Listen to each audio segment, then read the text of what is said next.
Stephanie, I looked over your 3 body paragraphs for your research paper. You did an excellent job on the body paragraphs. There was no late penalty.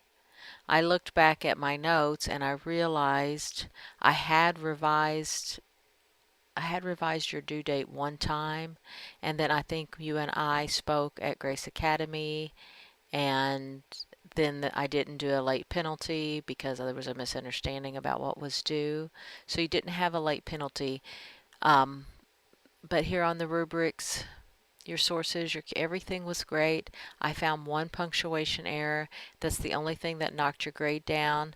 I did have this over here like that, but I looked at my notes and you were able to use all the dress ups and sentence openers. You have your headings, your running head. Everything looks great. You did a very good job on your body paragraphs. And I want to show you this one punctuation error, and it's a little one, but that's what I try to do, is find a way for each student to improve each time, and it is a comma error, and it is this sentence right here. Compensatory dreams, comma, do not always consist of committing a crime or performing a hideous act, comma. It can be as simple as eating a box of donuts in your dream when you are on a diet. And so I'm looking at this for our subject noun, and our subject noun here is our dreams. Compensatory dreams. Our verb, let me use a different color for verb, do consist, and you have a comma here between our subject noun and our verb, and so we don't put commas between our subject noun and verbs. So I was thinking, well, maybe you wanted this, do not always consist of committing a crime or performing a hideous act, as kind of in a positive about a compensatory dream, but then when I look on this other side of the comma, you have a pronoun, and you have helping verb. So you have two sentences with subject, noun, verb, subject, pronoun, and verb put together with a comma, and we call that a comma splice. The easiest way to fix this is to change this comma to a semicolon, and then we have our subject, noun, and verb, semicolon, subject, noun, and verb. And remember, a semicolon, we use a semicolon when we have two sentences that are closely related. It's the same as a period, but you can use it when you have two closely related sentences. And we would have to get rid of this comma because we can't put a comma between our subject, noun, and verb. So then it would be compensatory dreams do not always consist of committing a crime or performing a hideous act, period, or semicolon. It can be as simple as eating a box of donuts in your dream when you're on a diet. That's the only punctuation error I found, and it could be that you were trying to use a different effect, and if so, let me know at Grace when you see me if that was you had a different idea for that sentence. But good job. I liked your topic. You made it very interesting. And so we're ready to put an introduction and conclusion on this research paper, and I'm going to go where I can start drawing. And so you have your 3 body paragraphs complete. And remember, when we write a research paper, we have to write our body paragraphs first because we can't introduce our topic unless we know what we've written about. And your first paragraph was about why do people dream. Your second paragraph was about types of dreams. And your third paragraph was about color versus black and white dreams. And so we're going to introduce this topic, and then we're going to conclude the topic. And an introduction goes from general, wanted to make a little triangle, to specific. And the conclusion does the exact opposite.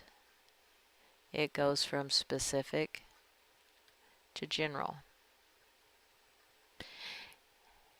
And I don't mean to put a little E on the end of general here. And in our general, when we start, we try and start with the hook, something to make the reader want to continue reading. And our specific is our thesis statement. And our thesis statement is when we state, this paper is about. You don't have to actually say those words, and then you list your 3 topics. It's about 1, 2, 3. And here's your 1, 2, 3. 1, 2, 3. And for your specific and your conclusion is you restate your thesis, but you don't just take the exact words, but you restate it saying, this is what you just read about. You read about white people dreams, the types of dreams that people have, and color versus black and white. So you restate your thesis in a way, and then you go, I've made it, and then you go back out to a general comment or conclusion.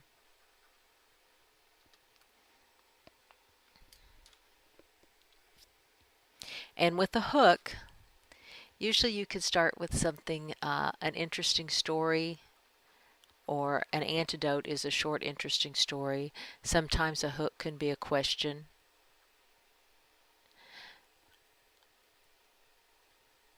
And usually you're just looking for something that is extremely general about dreams. Let me add a piece of paper here, and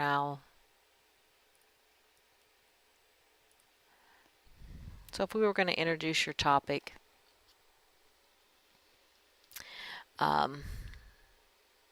could say lying in bed. How about now? See, I'm already trying to change it. The monster. Oh, how about this one? I could hear the monster just outside of my door. The doorknob turned slightly and it jiggled. I watched and focused on the knob. I knew any moment the door would be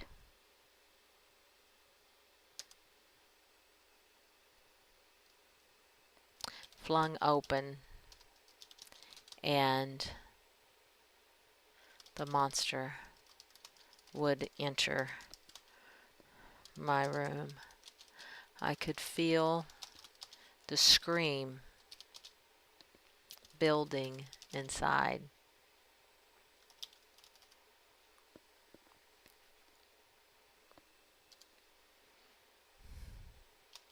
Just before I screamed, I woke up.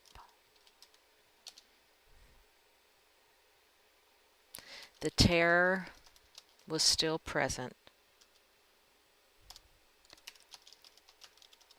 but the monster was not.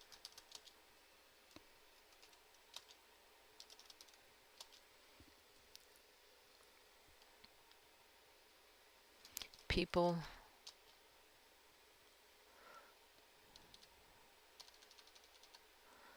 Okay, so I'm trying to set a scene here, and I used I, which you're not supposed to use I in research papers. So we'd have to kind of revise it a little bit. The monster was just outside the door. The doorknob turned slightly and jiggled.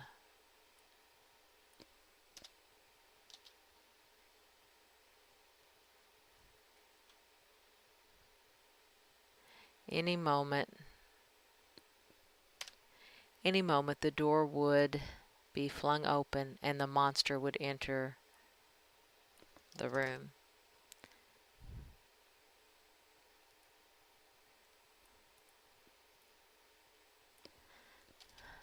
A scream started building inside. I'm having trouble getting rid of the I, but I want you to get the point that I'm trying to draw the reader in and then go into something a little more specific. The terror was still present, but the monster was not. People everywhere. Let's put most people. Most people everywhere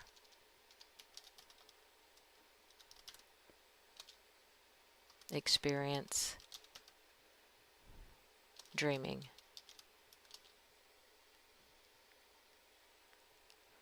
But scientists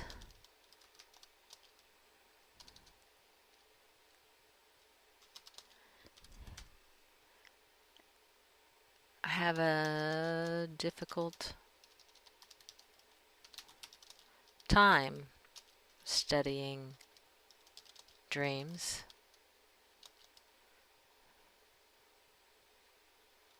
since they are the private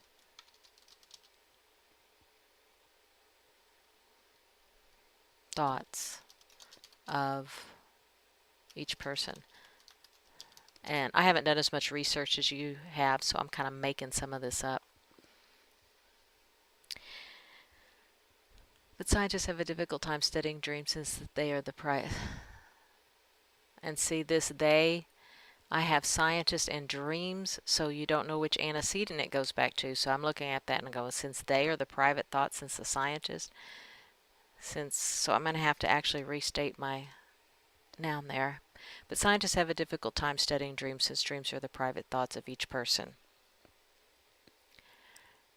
They, okay, let's do scientists again. Scientists have been able to narrow down some interesting fields of study about dreams. And we could just put including.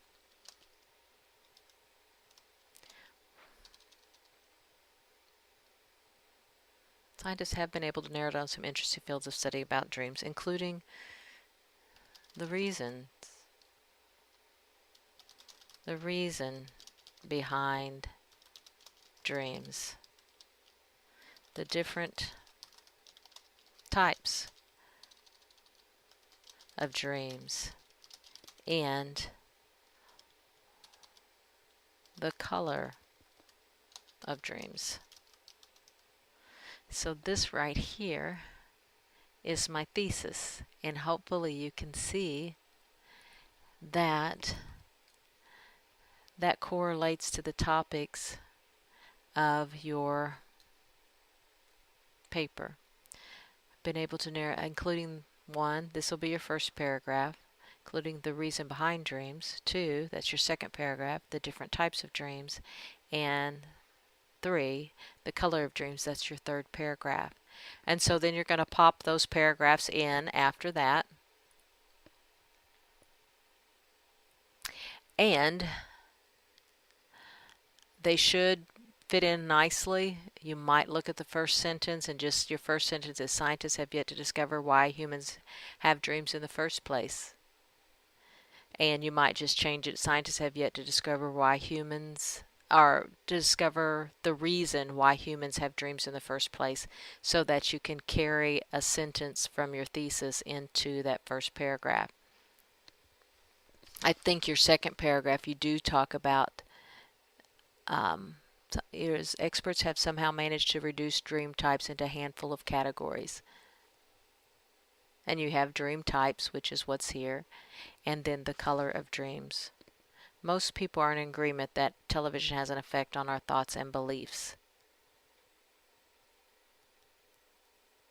And you might just revise that first sentence, that topic sentence, to include something that is more directly related to Color of Dreams, because you want your reader to say, okay, number one,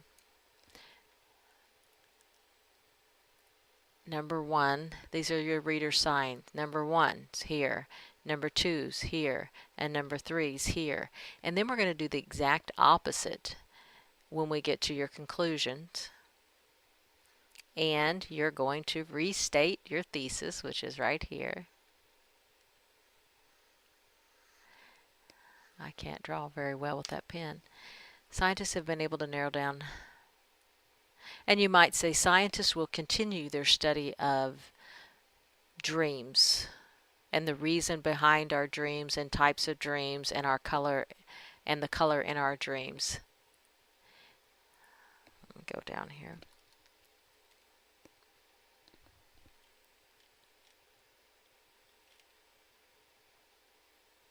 Not sure what, I guess I took off the last end of your sentence there. So then you're going to restate that thesis by restating in new words. You restate it with new words. But you want to keep the basic reasons behind dreams, types of dreams, and colors of dreams. And you can even, you don't have to put it in 1, 2, 3 with a series of commas if you don't want. But you're going to restate it. And so once you've restated it, then you're going to go back out. And you might even go back, if you were using this, something like this where you're describing a dream, you might go back out and end with a pleasant dream. Because it's always good if your paper can begin and end. It ties it together. Oh, it moved all my writing too. It ties it together nicely when you can kind of begin and end the paper the same way. And I don't know if you've ever noticed in movies, a lot of times movies begin and end with the same type of scene. They'll have the person in their ordinary life, and then they go back to their new ordinary life. And that's just a basic, I guess, concept or basic skill of writing. It ties it all together. So work on that. And then the last thing we will do for next week is we'll do the clincher effect on your research paper, and we'll be finished with the research paper. So add your introduction and your conclusions, and if possible, get it to me by Monday. I was late getting videos done this week. I don't think it's going to take you too long. You have a lot of good information. I think you'll be able to get that back in. So if you could get it to me 9 a.m. Wednesday, I'd like to get you back on Mondays sending out your assignment. And be sure and check the rubrics for your grading. Your grading's basically going to be being able to take those intros and go from general to specific, end with the thesis, then take your conclusion, restate your thesis, and go out to general, from specific to general. It's the end of the video.